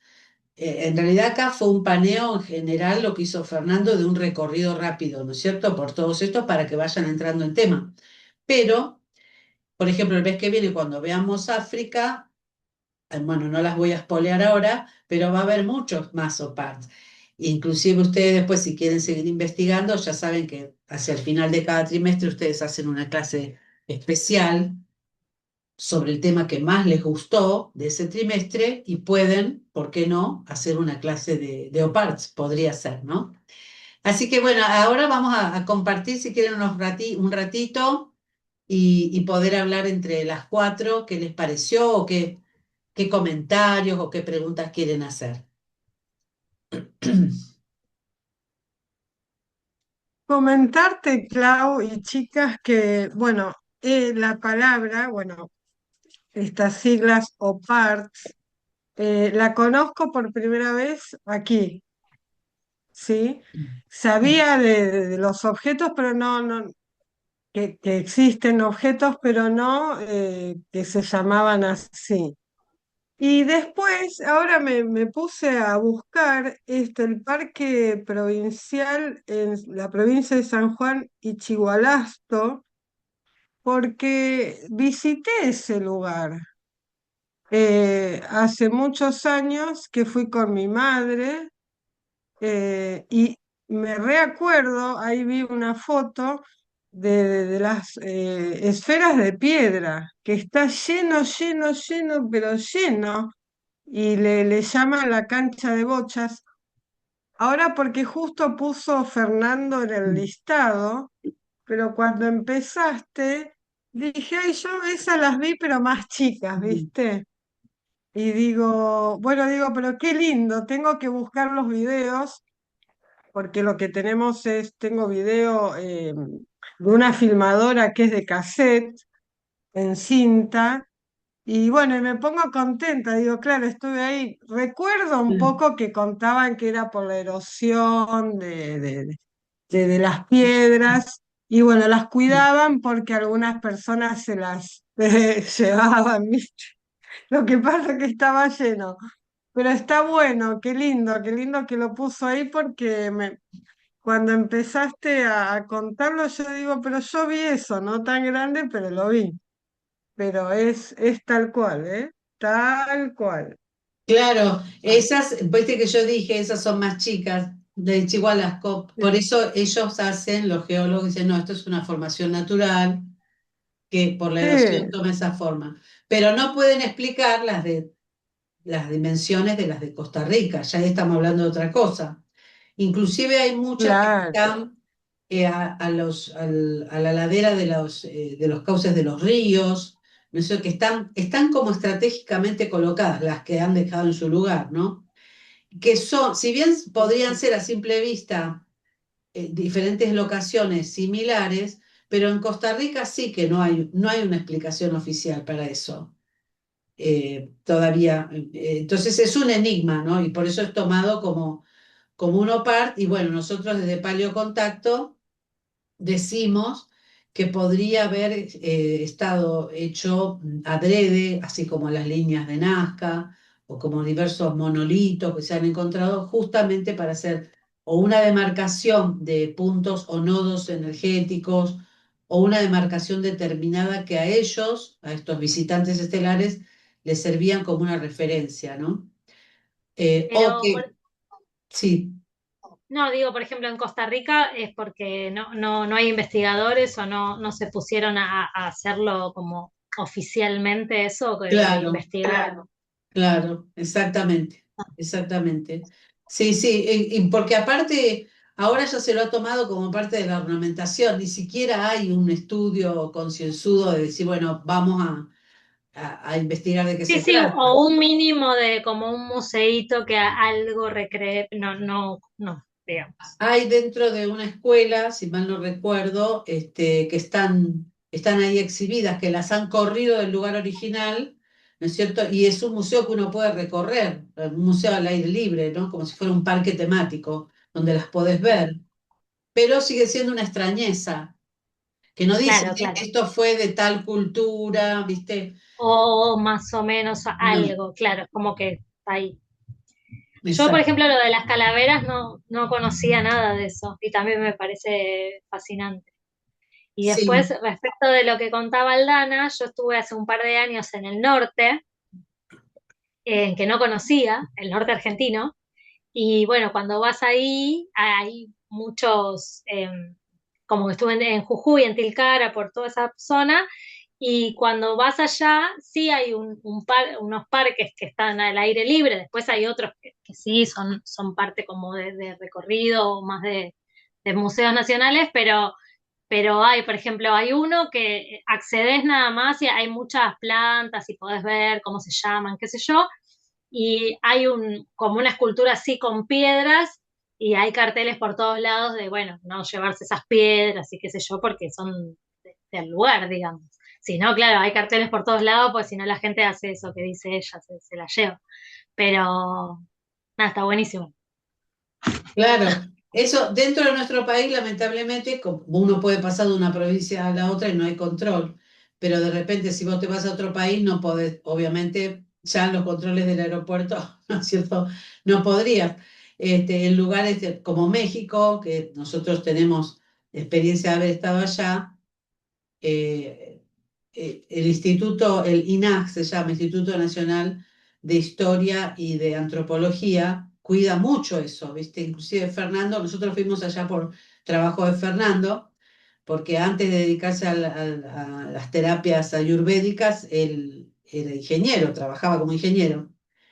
Y yo recuerdo que haciendo, él estaba con otro ingeniero más al frente de una obra bastante grande, estaban haciendo un hospital de 9 pabellones. Y un día me llama y me dice, se paró la obra, voy a ir a comer, porque él llegaba siempre a la noche. Y digo, qué raro que vengas al almuerzo a casa. Me dice, sí, porque no se puede trabajar más hasta que no vengan los del INAH a llevar, a demarcar, porque habían encontrado un enterramiento de una momia de una niña. Y bueno, todos los obreros, todos tuvieron que parar lo que estaban haciendo, creo, los subsuelos para un estacionamiento. Y ahí lo encontraron. Claro. Entonces En ellos México, enseguida. claro, en México hay bastante cultura de eso, por los mayas y todo, ¿no? Claro, los aztecas, los mayas, ¿viste? Claro, Ellos conviven con eso porque vos vas al centro de la ciudad y ya ahí mismo te encontrás, ¿no es cierto? Con todas y también en lugares como, por ejemplo, hemos ido, pero esto más acá en el tiempo, ya había nacido nuestra hija más pequeña también, en el 2009. Estuvimos por la zona de Machu Picchu, Sacsayhuamán, Ollantaytambo, Pisac, todas esas zonas, también vos no podés tocar nada.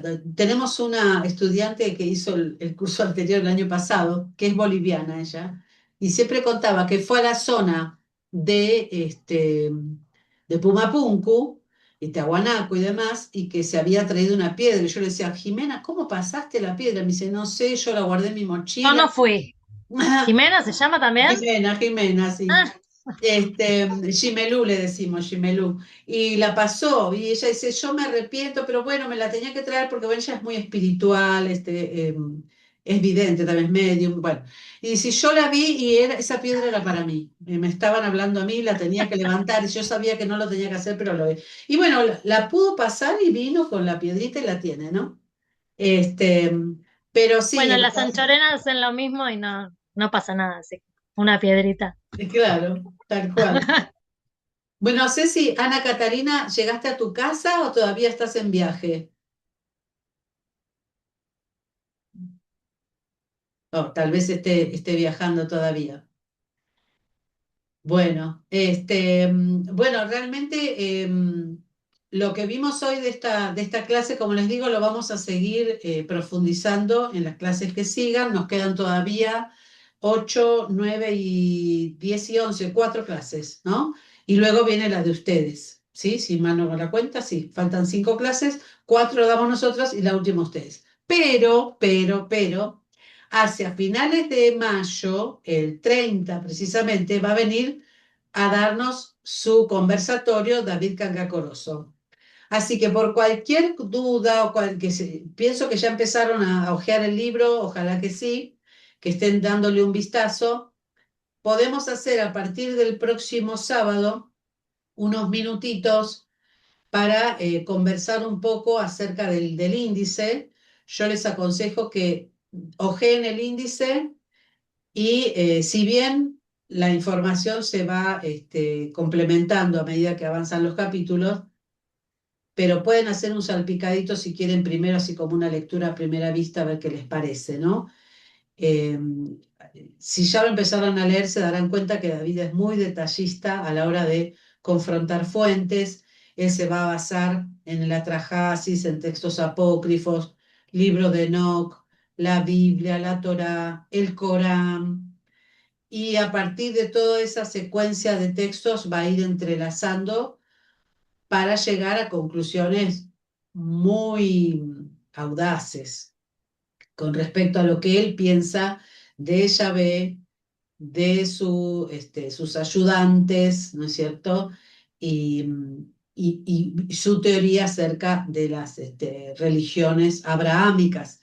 Le decimos abrahámicas porque tienen al mismo profeta Abraham en las tres, tanto los judíos, los cristianos como los musulmanes, a este personaje, ¿no? A este patriarca. No sé si han empezado a hojear el libro, si lo han podido imprimir, o están viendo de la compu. Yo te comento, Clau, que les iba a decir bueno, yo lo que hice ayer fue captura de pantalla del índice y de las primeras hojas, me imprimí 15 hojas, lo Genial, hice ayer a la noche, acá lo tengo, buenísimo. para poder, claro, para poder leer fuera de la compu. Y es esto mismo que vos decís, voy a leer bien el índice para irme algunas cosas leyendo en la compu y otras me voy a la plaza, viste, a leer por partes. Ya lo hice y yo hice captura de pantalla, pero bueno, esto después lo hablamos en el chat, como todo el tiempo, cada vez que uno lo abre hay que poner la clave. Y yo Sí. fui a mi computadora, una computadora acá en el negocio, quise imprimir, no me dejó, quise copiar el texto, claro, está en PDF, lo pasé a un Word y quise copiar el texto para imprimir y no me dejaba ese archivo encriptado, le digo yo, ¿verdad? Entonces agarré el celular y empecé tiki tiki, captura de pantalla, captura, captura, captura, me lo mandé al mail, me fui a la computadora y ayer a las 3 de la mañana estaba No, despierta, me empecé a imprimir. qué bueno, qué Entonces, bueno. sí, y también, perdón, te quería comentar, Clau, que Ana, nuestra compañera, fue comentando en el chat Ah, y en un sí. momento, no sé si lo pudiste leer, No, no, puso Tartaria y después puso, sí, también vi la película que comentaste, Claudia, y después a las 6 puso qué hermoso saludo por lo de Costa Rica. Y después puso no recuerdo la música que era sobre el planeta encantado. Eso ay, fue lo que bueno. nos... Muchas gracias, gracias Aldana por leer todo el chat. Buenísimo. Ahí creo que abrió micrófono, Ana, ¿nos escuchás? Sí, sí, los escucho perfectamente, pero bueno, ya está, llegué sobre el final. No pasa nada. Hermoso todo, ¿eh? Ahora lo voy a volver a mirar la clase de hoy, porque bueno, hay mucho para anotar. Sí, claro que sí, la podés ver. Después Fernando les manda como siempre el PDF, la grabación de la clase, así que quédense tranquilas por eso. Ahora no está, se fue a trabajar. Yo les comentaba a las chicas que tiene este fin de largo, él es terapeuta Ayurveda, así que está con mucho trabajo, con algunos que han requerido su servicio, así que se ha ido, pero bueno, Bueno, si Dios quiere ya para el lunes posiblemente ya les entregue todo el material, ¿sí? A mí me interesaba hablar estos minutitos finales de David porque les cuento una anécdota. Ese libro, en realidad nosotros le hacemos yo lo conocía por Parceriza, no sé si lo ubican a David Parceriza, que es un youtuber español, que lo entrevista, don Jaime Rodríguez, que es un ufólogo ecuatoriano. Bueno, un día Fernando, buscando material para sí, el sí. programa de radio que hacíamos, encuentra el video. Y ahí yo empiezo a ver todas las entrevistas que le habían hecho, incluida Caja de Pandora y todo. Le hacemos la entrevista, él accede muy amablemente.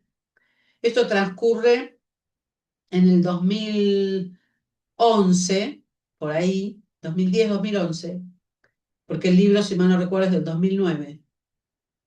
El libro lo tenía a la venta, pero bueno, le caímos bien. Se encariñó con nosotros enseguida. Ya conocía Córdoba en Argentina porque había venido en un viaje, esos viajes random que hace él por todo el mundo, pero no había llegado hasta Capilla del Monte, creo que se había quedado por Córdoba capital. Entonces, bueno, la familiaridad de escucharnos hablar y todo, dice, bueno, yo les voy a mandar de regalo el libro, pero dice, les voy a mandar un código porque, bueno, yo el libro lo estoy vendiendo, pero a ustedes se los voy a regalar, qué sé yo. Pero bueno, después David, como ya les conté, se aleja de toda esta temática, incursiona en otros temas, tiene una formación que me acaba de mandar los otros días, que se la voy a leer.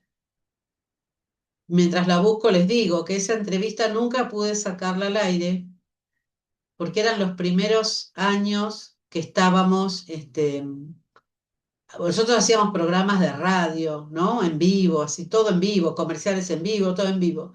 Y empezábamos a tener algún material que queríamos después subir en un posible canal de YouTube y demás. Y nos falló la computadora. Cuando termina la entrevista, lo despedimos, adiós, adiós, hasta la próxima, qué sé yo. Y Fernando Blanco estaba, ¿no? Y para mí era una ilusión entrevistarlo a él. Estuvimos como 2 horas largas hablando. Y yo estaba fascinada, digo, por fin lo pudimos encontrar. Y dice, no sé cómo decírtelo, me decía, pero no sé cómo decirte lo que te voy a decir, tranquilízate, no se grabó nada, no, no. Lo que he llorado, estábamos en la casa de una amiga, porque nosotros no teníamos internet en casa, nosotros siempre remando en dulce de leche. Nos habíamos ido a la casa de otra persona. Todo esto lo va a editar Fernando, porque son anécdotas que no tienen que ver con la clase, pero bueno, se las cuento en familia, ¿no? En la familia de AIPA. Este, y viene la dueña de casa, Martita. ¿Qué pasa? No, no, no, no, no sabéis lo que nos pasa. Bueno, no sé qué pasó con la computadora, chicas, no se grabó nada. Después de eso, él empezó con este tira y afloje que escribe, ya había escrito la Desenmascarando a Barchabé y escribe este otro libro, y después el segundo libro es que él dice: no voy a hacer más nada, no voy a escribir más nada, no voy a dar más entrevistas y chao, y nunca más. Seguimos hablando por privado, después vino la pandemia, después de muchos años, y yo me acuerdo que lo llamaba y todo, le mandaba por Messenger, por WhatsApp, porque, bueno, Guayaquil fue una de las ciudades con los horrores de la pandemia. Yo no sé si ustedes han visto imágenes de aquel tiempo donde a la gente no tenía lugar, la gente que moría la sacaban a la calle, que la gente no podía conservar los cuerpos y que la Cruz Roja no venía a buscarlos. Bueno, en las cuadras donde pasaba eso vivía David. Entonces yo permanentemente llamándolo, que cómo está tu mamá y demás. Bueno, es decir, resumiendo, hemos entablado una relación de amistad muy linda con él, pero nunca lo había podido convencer de que hablara de esta obra.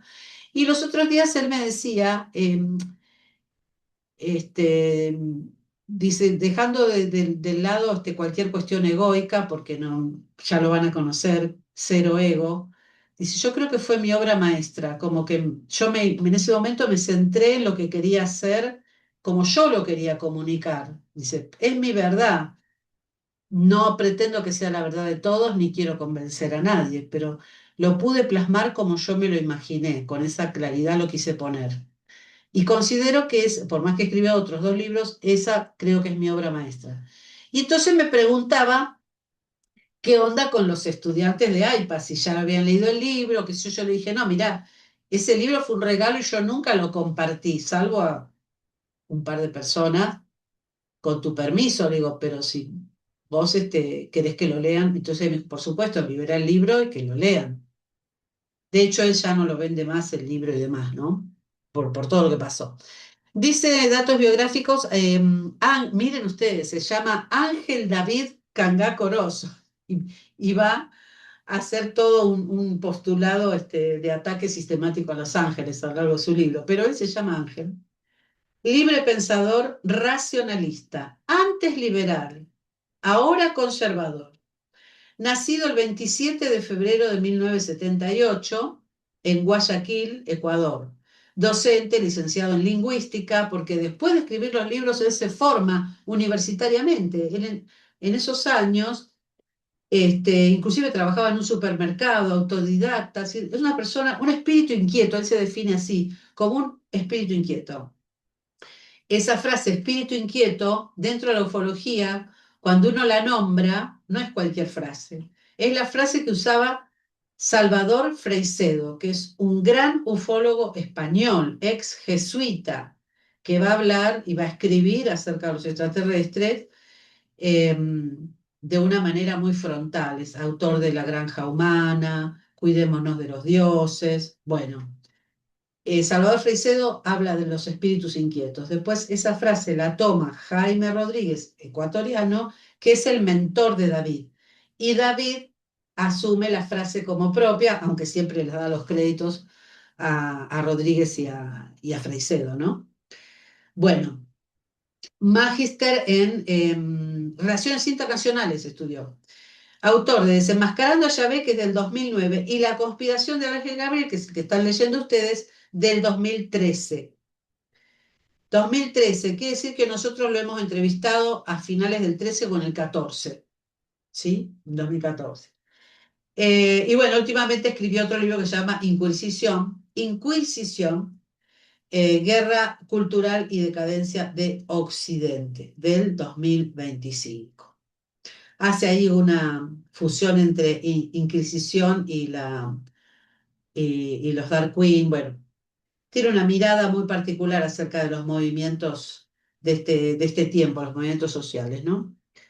Pero no nos vamos a meter en esos vericuetos porque nosotros queremos que nos venga a hablar de sus estudios acerca de este llamado Dios para los hebreos, el Dios del Antiguo Testamento para los cristianos, ¿no es cierto? Eh, que es Yahvé, que va a aparecer como la figura de Alá para los musulmanes, pero en su teoría es el mismo Dios, el mismo personaje, que en realidad no es un Dios, para él es un ser con muy alta tecnología que viene a este plano material y se va a querer apropiar del planeta a través del uso sistemático de diferentes eh, patrones de conducta, de reglamentos y demás, para ir sojuzgando a la humanidad. Y bueno, en este texto lo interesante es que ustedes vayan haciendo las preguntas, aquellas preguntas, siéntanse en total libertad de preguntar y de confrontar con el invitado también. A él le encanta que confronten con él, que le digan, yo no estoy de acuerdo, ¿por qué pensás así? Obviamente con respeto, ¿no? Que yo sé que ustedes son muy respetuosas, pero siéntanse en libertad de cuestionar lo que él está diciendo porque es la parte que más le gusta. De hecho, y con esto ya cierro, cuando él empieza a estudiar para escribir bien el libro, con data, con citas y todo, fue porque estaba siempre debatiendo con un muchacho que defendía a Yahvé, pero era un estudioso de la Biblia, porque creo que este muchacho era evangelista, evangélico, entonces se sabía la Biblia de memoria. Entonces David siempre quedaba en el aire porque el otro le citaba con capítulo y versículo lo que decía, porque en el capítulo tal, versículo tal, tal cosa. Entonces él dijo, bueno, tengo que estudiar más, porque si no en un debate siempre voy a terminar callándome la boca porque no tengo fundamentación. Es un ejemplo realmente porque fue un verdadero lector autodidacta en sus inicios, ¿no? de este tema. Y a nosotros nos puede servir extrapolando su experiencia, que es muy de él, como investigadoras ufológicas que somos, que queremos ser, también para cuestionarnos todo, ¿no? Y para hacer nuestras propias lecturas y tener nuestra propia posición dentro de lo que es el fenómeno ovni. Dentro de unos pocos días nosotros vamos a ir con Fernando, Dios mediante, a un congreso en Victoria, Entre Ríos, organizado por gente del CEFORA, gente de nuestro país. El CEFORA es la Comisión de Estudios del Fenómeno OVNI y para la desclasificación. Las directoras, bueno, Andrea Pérez Simondini y su mamá, Silvia, hace muchos años que organizan congresos, tienen el Museo OVNI y demás. Y estaba viendo el temario de los 2 días, sábado y domingo, 16 y 17. Hay nuevos investigadores, hay nuevos ponentes con nuevas teorías. Y van al Congreso y cada uno presenta su punto de vista. Algunos son más racionales, otros no tanto. Cada uno tiene su fundamentación. Van a ver algunos con la línea más antropológica, con un estudio más ontológico del fenómeno, psicológico y psicoanalítico también. Ahí está el doctor Berlanda, Berlanda, que se ha especializado en lo que es los casos de abducción en nuestro país, los más famosos, y estudia al experimentador, al testigo, desde el perfil psicológico, ¿no? Lo que le acontece. Pero a lo que voy es que ustedes que se están formando en nuestra academia, nosotros pretendemos eso. Ya van a conocer a los chicos del segundo nivel, ellos ya están haciendo sus propias investigaciones, sus propios postulados y tienen sus propias posturas frente al fenómeno. Algunas ya tienen canal de YouTube, tienen sus grupos, han armado cafés ufológicos, inclusive hay una que está escribiendo un libro, una de nuestras estudiantes. Entonces, bueno, motivarlas un poquito para que yo sé que no es por ahí el eje central de la vida de ustedes, porque tienen otras actividades, otras cosas, pero por algo están. ¿Y quién les dice que por ahí no Sí, ya, pero más adelante encuentren ese gustito especial para estas investigaciones, o en el lugar donde viven, o se hacen un viaje a algún lado y hay algo que les interesa investigar? Vamos a tener a lo largo de la cursada metodología de la investigación para que ustedes tengan los pasos, cómo plantear un método de trabajo para poder eh, investigar un caso, entrevistar al testigo, recolectar toda la información y poder llevarla a un trabajo escrito, a un paper, por ejemplo, ¿no? Así que bueno, esas son todas las novedades hacia el final de la clase que les quería compartir y bueno, motivarlas para que sigan la lectura del libro. Y que bueno, que sepan que fue un logro de años, de años de insistirle a David. eh, los que lo conocemos más de cerca y los que lo seguimos en las redes, no ha dado, en todos estos años no ha dado una sola conferencia de la temática. Y yo le pregunté el otro día si quería que viniera público de afuera o si quería que fuéramos solo nosotros. Me dijo que sí, que venga público de afuera. Ya se está abriendo bastante. qué bueno. Este, así que ya saben, si quieren invitar a gente que quiera escucharlo, a la gente de afuera de la academia les vamos a pedir una colaboración, ¿sí? Económica. Ustedes no, porque obviamente ya están pagando la cuota y las masterclass están dentro del servicio que les brindamos. Pero para la gente que venga de afuera, sí. Pero bueno, se comunican con nosotros y eso lo articulamos como hicimos con el profesor Laborato, ¿sí? Así le vamos Buenísimo. a acercar también a David una retribución. Bueno, no sé si quedó algo, algún comentario, algo en el final que quieran decir. Yo tengo la duda de si no sé si la clase pasada o sea, está mandada la clase, el video, pero me parece que no el PDF, me parece. Le voy a decir a Fernando. La Eh, clase, yo, yo porque probablemente mi trabajo lo haga capaz de alguna de esas clases, capaz. perfecto. Estoy viendo qué me gusta o qué me atrapa, Bueno, pero me gustó, esa clase me gustó bastante. perfecto, perfecto. Bueno, le voy a decir a Fer entonces para que revise eso y te lo mande.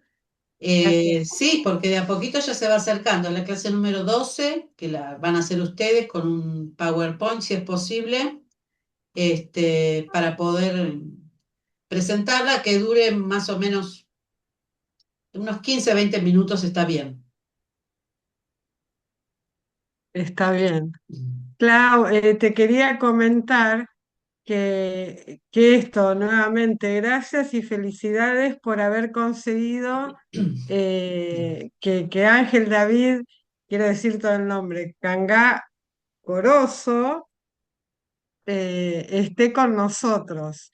Vos nos habías enviado bueno, primero decirte también que mientras yo imprimía esto y hacía captura de pantalla, siempre decía con mucho respeto porque, claro, vos nos envías, porque es el trabajo de otra persona en forma gratuita y mucho trabajo. Y vos nos enviaste una entrevista para que lo conozcamos. También es Alienígenas Ancestrales Desenmascarando a los Dioses por David Cangá, que Jime también comentó que la vio. Es esta. Bueno, vos nos habías enviado al grupo, no se ve porque tengo. Y que lo escuché, lo escuché hablar y ya ahora ya con esto ya sé bien por dónde viene y qué piensa y todo, ¿no? Un Claro. poco. Sí, sí, sí, Eh, por eso les digo, yo, por eso, siempre desde la ufología, y esto lo aclaro siempre, cuando se tocan estos temas que tienen que ver con la religión. Yo no sé si ustedes son religiosas, si profesan alguna religión, judaísmo, cristianismo o el islam, pero tómenlo como un trabajo investigativo, ¿sí? Y que sí, viene a aportar, por ahí les resuena o por ahí no. Pero bueno, escuchemos en base a porque él en esta ocasión, yo le pedía masterclass, pero él me dijo no, porque hace mucho que escribí el libro y quiero otra cosa. Quisiera, ya que, bueno, accedió, dije, bueno, está bien, poné las condiciones vos. Mejor quiero que la gente me pregunte. Y yo voy a ir contestando en base, porque creo que en definitiva lo que quiere es que lean su obra, A mí me parece básicamente. buenísimo, la verdad que Sí. yo estoy fascinada. No, yo no profeso ninguna religión, pero me parece fascinante. Sí sé de mucha, por herencia familiar de, no sé, sobre todo el cristianismo, pero nada, a mí me parece fascinante. Sí, es por lo menos para pensar. Claro, Siempre que hay está una bueno. postura por ahí muy antagónica a la cultura en la que nos han formado, el Espíritus paradigma, inquietos. exacto. Entonces está bueno por lo menos para pensar otra posibilidad, ¿no? Y antes que se me olvide, tengo que ser justa también con el profesor, el ingeniero Manuel Valerio, que viene antes, viene el 23.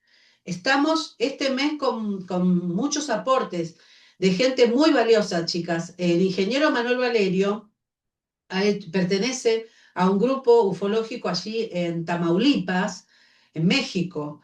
Y yo lo conocí también en la época de la pandemia y tiene muchísima información de muchos temas.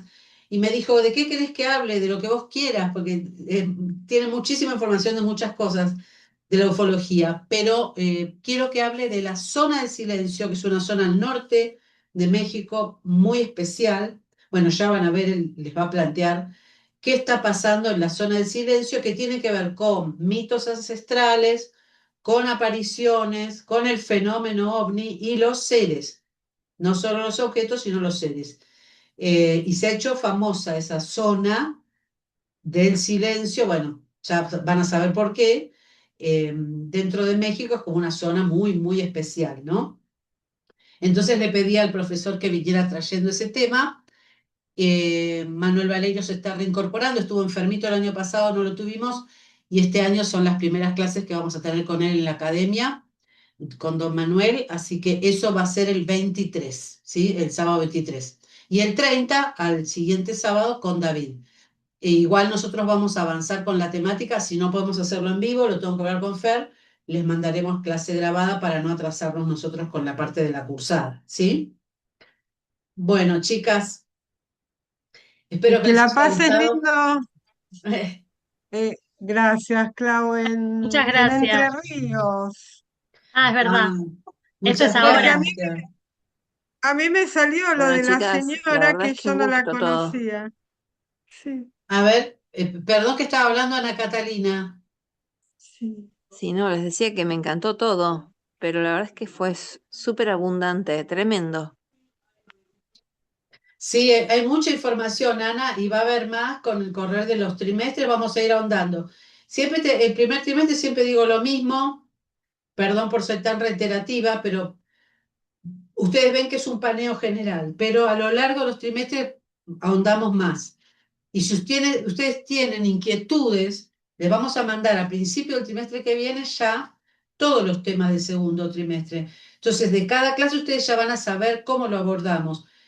Y si tienen algún interrogante o algún tema anexo que quieren que incorporemos, con gusto lo hacemos, por supuesto, ¿sí? Así que Excelente. y el Congreso Aldana es el 15, 16 y 17. Así que ese fin de vamos a mandarle clase grabada. No se preocupen que van a recibir igual su clase, pero los congresos, chicas, en la medida que puedan asistir, son maravillosos. El intercambio con el público, los testigos de caso OVNI, los investigadores. En este caso va a venir un investigador español, Caravaca, que habla de la teoría de la distorsión, es otra teoría, que se distorsiona el espacio-tiempo y aparecen las naves plasmáticas. Bueno, alucinante el tema que trae él. creo que viene también uno de Chile, y todos los demás son del equipo de Andrea y Silvia Pérez Simondini, del grupo Sephora, que hacen investigación de campo en diferentes lugares de la Argentina, siguiendo estas luces inteligentes, y nos van a traer las últimas investigaciones que han hecho en nuestro país, ¿sí? Bueno, las voy dejando con un Muchas abrazo gracias. grandote. Me tengo que preparar para la siguiente clase, que estoy solita y que no me anda bien la voz. Va a Ay, salir claro. todo bárbaro, va a salir todo bárbaro. Gracias. Gracias, chicas. Nos vemos la Muchas próxima. gracias, chicos. Chau, chau, chau. Gracias. Ahí le digo, Jime, a Fernando lo que falta del PDF. ¿Eh? Chau, chau.